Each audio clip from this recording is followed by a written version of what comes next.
హైదరాబాద్ బస్తీ పేదలకు 20,000 లీటర్ల ఫ్రీ వాటర్ ఇచ్చిన చరిత్ర బీఆర్ఎస్ దన్నారు కేటీఆర్. జూబ్లీహిల్స్ నియోజకవర్గంలో 15,000 ఉచిత నల్లా కనెక్షన్లకు 30 కోట్లు ఖర్చు చేశాం. బోరబండ వాటర్ రిజర్వాయర్ కోసం 150 కోట్లు ఖర్చు పెట్టాం. మొత్తంగా నీళ్ల మీదే 180 కోట్లు నియోజకవర్గ ప్రజలపై ఖర్చు పెట్టామని చెప్పారు. ఎస్ఎన్డీపీ పనుల కోసం 75 కోట్లు, పర్యావరణం పచ్చదనం కింద 26 కోట్లు నిధులిచ్చామన్నారు.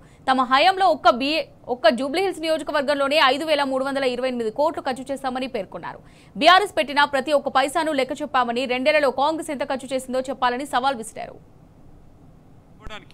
హెచ్ఎండబ్ల్యూఎస్ఎస్బీ ఆధ్వర్యంలో మొత్తంగా చూసినట్టయితే మరి ఓవరాల్ గా 20,000 లీటర్లు ఫ్రీ వాటర్ ఇచ్చింది కేసీఆర్ గారి నాయకత్వం. హైదరాబాద్లో ఉండే బస్తీల్లో ఉండే పేదలకి 20,000 లీటర్ల ఫ్రీ వాటర్, దానికైన ఖర్చు మొత్తం 15,000 కనెక్షన్లకు 30 కోట్లు.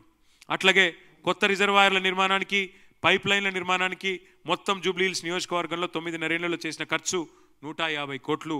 మొత్తం కలిపితే 180 కోట్లు మంచినీళ్ళ మీద వ్యయం చేసింది కేసీఆర్ గారి ప్రభుత్వం జూబ్లీహిల్స్ నియోజకవర్గంలో.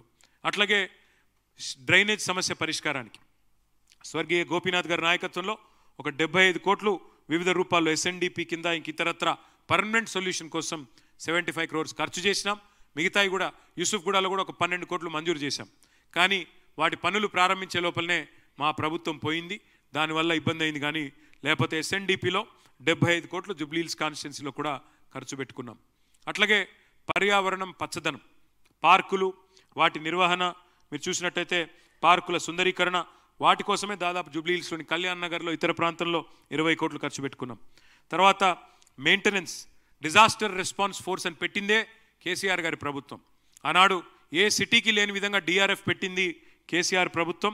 వాటి నిర్వహణ కోసం అంటే ఎమర్జెన్సీలో డిజాస్టర్ రెస్పాన్స్ ఉండాలి అని చెప్పి దాని పేరు హైడ్రా అని మార్చి దాంతో అరాచకం చేస్తున్నది రేవంత్ రెడ్డి ప్రభుత్వం.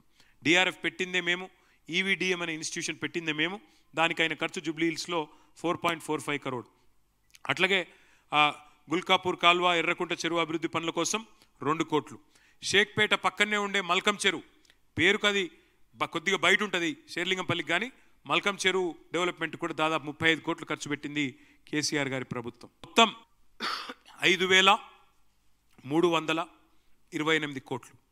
నేను సవాల్ చేస్తున్న రేవంత్ రెడ్డి గారిని, కాంగ్రెస్ పార్టీని, మీ 2 ఏళ్లలో మీరు పెట్టిన ఖర్చు ఎంతో జూబ్లీహిల్స్ నియోజకవర్గం మీద మీరు కూడా చర్చకు రండి. బహిరంగ చర్చ పెడదాం.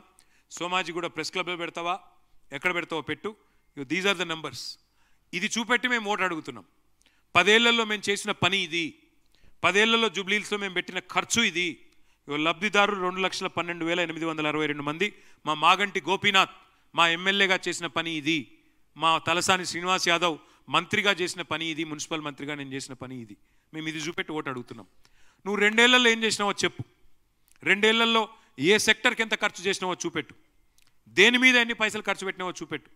జూబ్లీహిల్స్కి ఏం చేసినావు, హైదరాబాద్కి ఏం చేసినావు చూపెట్టి ఓటు అడుగుమని రేవంత్ రెడ్డి నేను అడుగుతా ఉన్నా. ఇది స్థూలంగా మరి మొత్తంగా ఓవరాల్ కార్యక్రమం.